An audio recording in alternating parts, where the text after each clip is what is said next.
pasal 5 ayat 7 sampai ayat yang ke-11. Bersabar dalam penderitaan.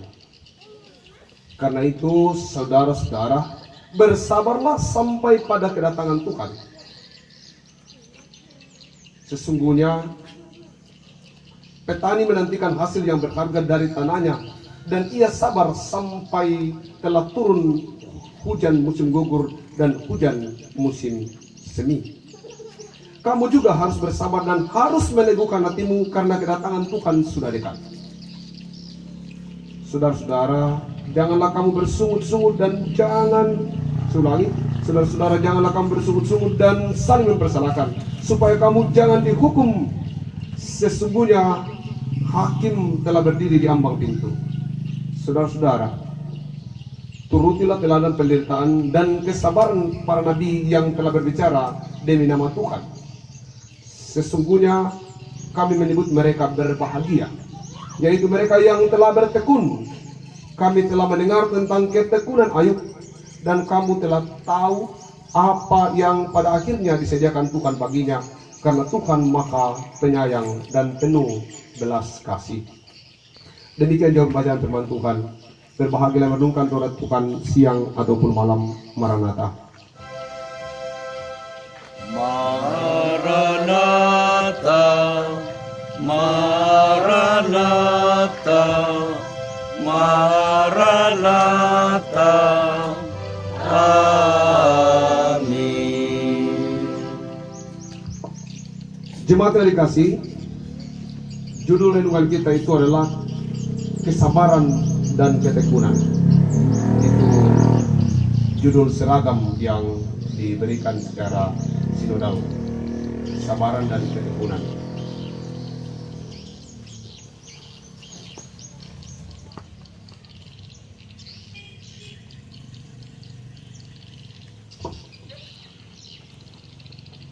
Apa kalimat yang ada dalam pikiran kita tentang tekun?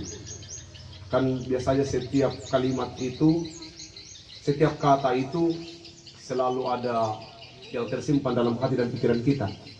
Kalau kata tekun, apa yang ada, kalimat apa yang selalu kita andalkan kalau ada orang bicara tekun? Apa?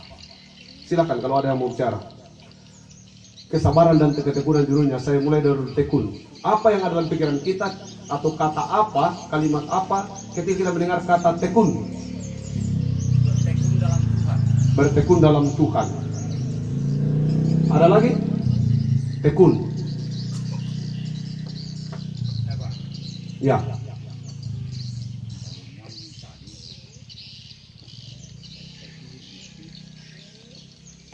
Rela menerima apa adanya yang diberikan oleh Tuhan, baik susah atau senang. Tekun. Itu tekun. Ungkapan-ungkapan itu seperti yang saya maksudkan adalah kira-kira begini. Tekunlah.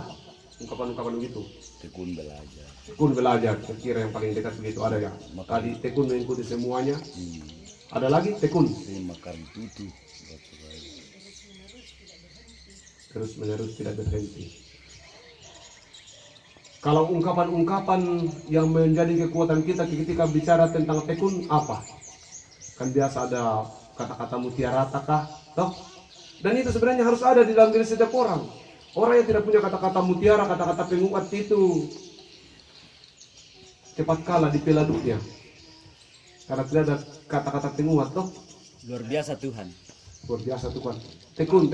Kata tekun, harus ada tekun di dalam. Bertekun dalam penantian. Bertekun dalam penantian. Ya. Bersabarlah. Hanya ilmu apa adanya. Ah. Tuhan selalu bersama kita. Iya. Itu nanti sabar. Kalimat tekun dulu. Tapi sudah disimpan itu. Memulai usaha itu harus tekun. Usaha harus tekun. Ketekunan membuahkan kesuksesan. Ketekunan membuang kesuksesan. Sebenarnya yang saya mau katakan itu, saya mau ajak kita adalah kita harus punya kata-kata penguat pribadi lepas pribadi. Kalau saya, tekunlah setekun ombak mengikis di pantai. Setiap hari, tidak pernah bosan. Sampai bukannya karangnya hancur, tapi karangnya makin lama makin besar. Itu kata tekun. Kita semua pasti punya bahasa-bahasa untuk menguatkan diri kita. Tekun. Sekarang sabar. Kalau kita mendengar kata sabar, apa kira-kira kata atau kalimat yang sering kita ingat ketika bicara tentang sabar? Saya mungkin. Sabar dalam penantian sampai akhir zaman. Sabar dalam penantian sampai akhir zaman. Silakan Pak Tiadi. Saya tertarik pada kata sabar ini karena ini yang sering saya ucapkan di keluarga saya.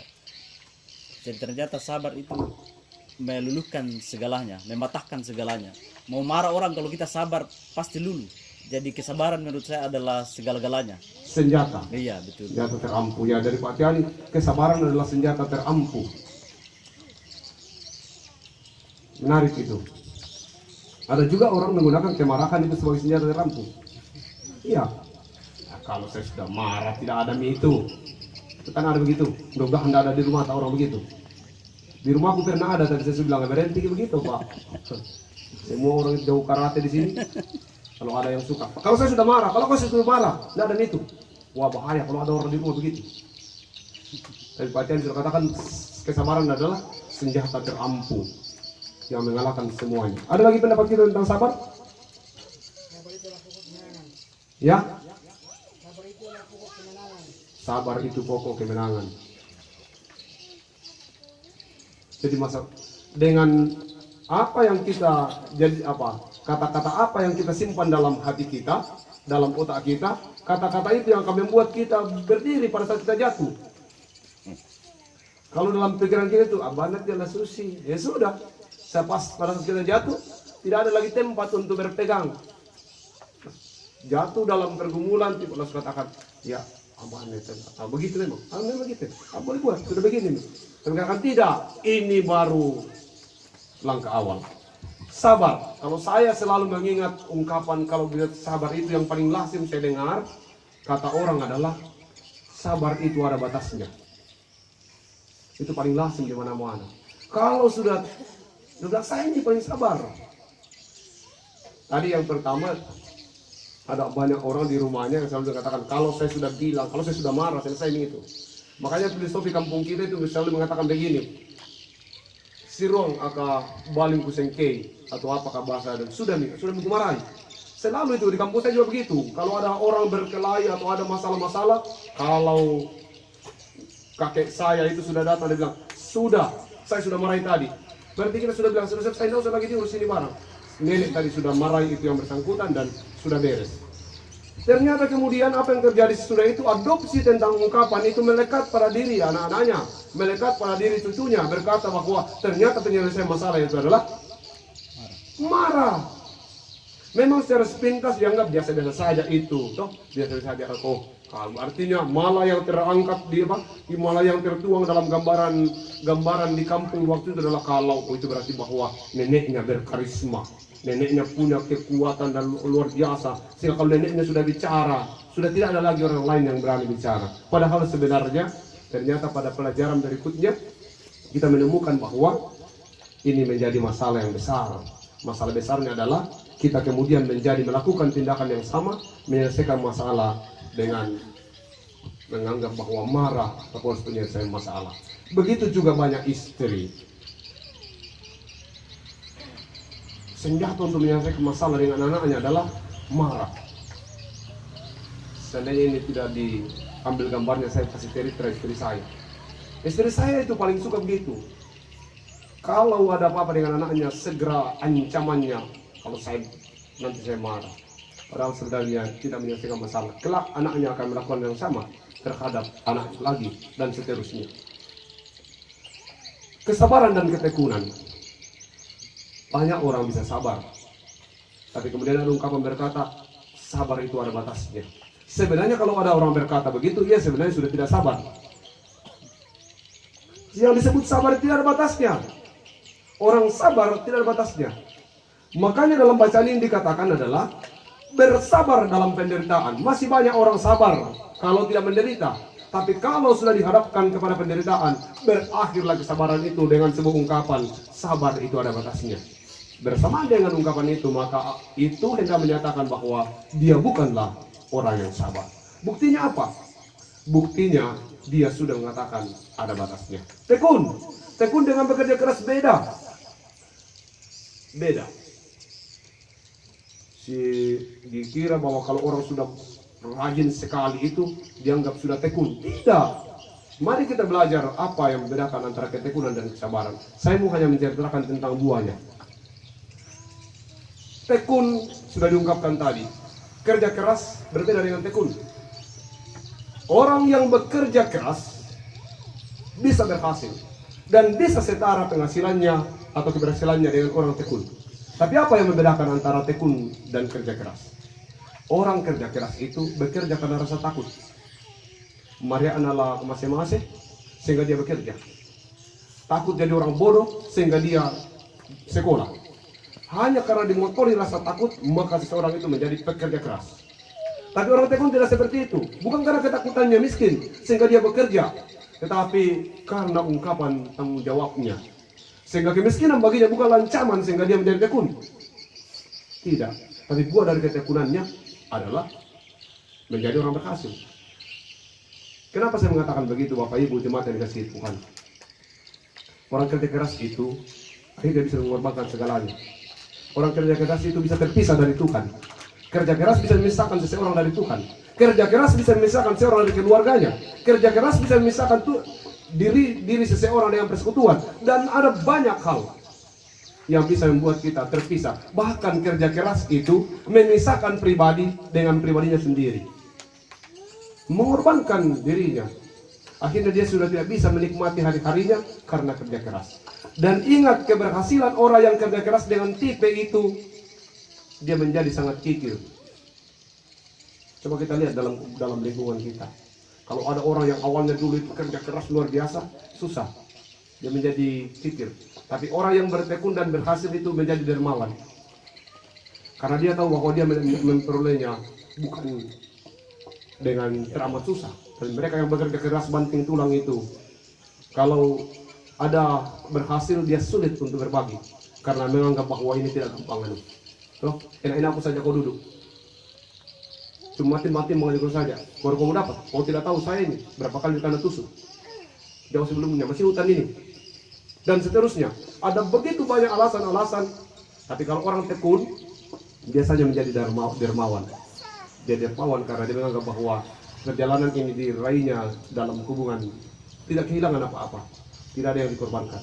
Tidak ada, karena hanya memang dia menjadi tekun. Jemaat yang dikasihi Tuhan, orang tekun kemudian menghasilkan kehidupan yang dermawan. Tapi orang kerja keras menghasilkan kehidupan orang yang kikiruan. Kira-kira begitu, karena tidak ada kata untuk kikirwawan, ya pasti salah lagi. Pokoknya kita kasih namanya kikiruan. Orang kikir itu ya, orang biasanya bekerja keras dan berhasil itu biasanya hanya mendapat pujian. Kalau dipuji bisa menjadi orang yang memberi. Tapi di luar dari itu sulit. Apa hubungannya dengan pembacaan kita? Kesabaran dan ketekunan. Di akhir bacaan itu digambarkan dalam pembacaan kita bagaimana Yakobus, surat Yakobus berbicara tentang bagaimana kita bisa bersabar dalam penderitaan. Bagaimana kenyataan ini? Jangankan menderita, senang saja kita susah bersabar. Apalagi kalau mau disuruh bersabar dalam penderitaan. Di bagian terakhir dari bacaan itu dia menunjuk kepada Ayub. Bagaimana seseorang bisa sabar, bagaimana seseorang bisa tekun. Dia menunjuk pada Ayub dalam bacaan yang kita baca tadi. Kenapa dia berkata menunjuk kepada Ayub? Dia bercerita bahwa saudara-saudara, turutilah teladan penderitaan dan kesabaran para nabi, mereka yang telah berbicara demi nama Tuhan. Sesungguhnya kami menyebut mereka berbahagia, yaitu mereka yang telah bertekun, dan kamu telah mendengar ketekunan Ayub. Apa yang kita tahu tentang ketekunan Ayub? Kita bicara banyak tentang ketekunan, kita bicara banyak tentang kesabaran, tapi ketika bacaan ini mengacu kepada Ayub, maka dengarkanlah bagaimana sehingga seorang Ayub itu ditunjuk sebagai orang yang dapat diteladani dalam kesabaran dan penderitaan. Ayub berkata begini, dengan telanjang aku keluar dari kandungan ibu, dan dengan telanjang juga aku akan kembali ke dalamnya. Tuhan yang memberi, Tuhan yang mengambil. Terpujilah nama Tuhan. Yang membuat kita tidak bisa bersabar adalah dunia ini. sulit sekali kita merendahkan. Tapi kalau dengan telanjang kita datang dan dengan telanjang kita pulang, tidak ada hinaan yang pantas untuk menjatuhkan kita. Kalau dengan telanjang kita datang dan dengan telanjang kita pulang, maka tidak akan ada kekikiran dalam hidup kita. Kita pasti menjadi orang-orang yang suka memberi. Dan dalam kesemua penderitaan besar itu, Ayub hampir kehilangan segala-galanya. Tapi dalam semua penderitaan itu, dia tidak pernah berbuat dosa. Di akte yang ketiga ini, bagaimana kita harus bersabar dan tekun. Tadi belajar pada Ayub. Semua yang datang, seluruh persoalan yang ada, kalau kita mampu melewatinya, kalau kita mampu menjalaninya.